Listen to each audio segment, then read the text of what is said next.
Hello বন্ধুরা, তোমরা সবাই কেমন আছো? এখন বোরো চাষের জন্য ধান রোয়ার কাজ চলছে। সেই জন্য আমি একবার মাঠে গিয়েছি। তারপর বাড়ি ফিরে দেখি 4-5টা বাঁদরের আবির্ভাব। বাঁদরগুলিকে দেখে আমি যথারীতি প্রথমে দুটো বিস্কুট নিয়ে গিয়ে দিই।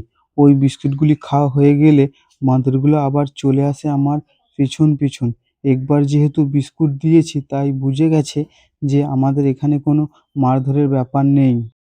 আমি আবার ঘর থেকে দুটো বিস্কুট নিয়ে গিয়ে দিতেই আমার হাত থেকে ছোঁ মেরে নিয়ে যায়, তারপরে খেতে শুরু করে দেয়। বিস্কুট দুটো খাওয়া কমপ্লিট হয়ে গেলে আমি আবার যখন জিজ্ঞেস করি যে তোরা ভাত খাবি, এমন দাঁত খিঁচিয়ে দেয় আমি তো ভয়ে আবার ঘরে ঢুকে পড়ি। বাঁদরের হাতে চড় থাপ্পড় যে খেয়েছে সেই জানে যে কি অবস্থা হয়। তারপর আমি ভিতর থেকেই বাঁদরের বাঁদরামি দেখতে শুরু করি। ছোট যে বাচ্চা বাঁদর দুটো আছে আম গাছের ডালে এ ডাল থেকে ও ডাল লাফালাফি শুরু করে দেয়, এবং এও দেখতে পায় যে ছোট বাঁদরটি তার মায়ের লেজ ধরে, যেমন সৈনিকরা কোনো উপর থেকে নিচেই নামে সেইভাবেই ল্যাজ ধরে নিচে নামছে এবং আম গাছে উঠছে এবং তাদের লম্ফঝম্প শুরু করে দিয়েছে। এইভাবে কিছুক্ষণ আমি বাঁদরামি দেখতে লাগলাম।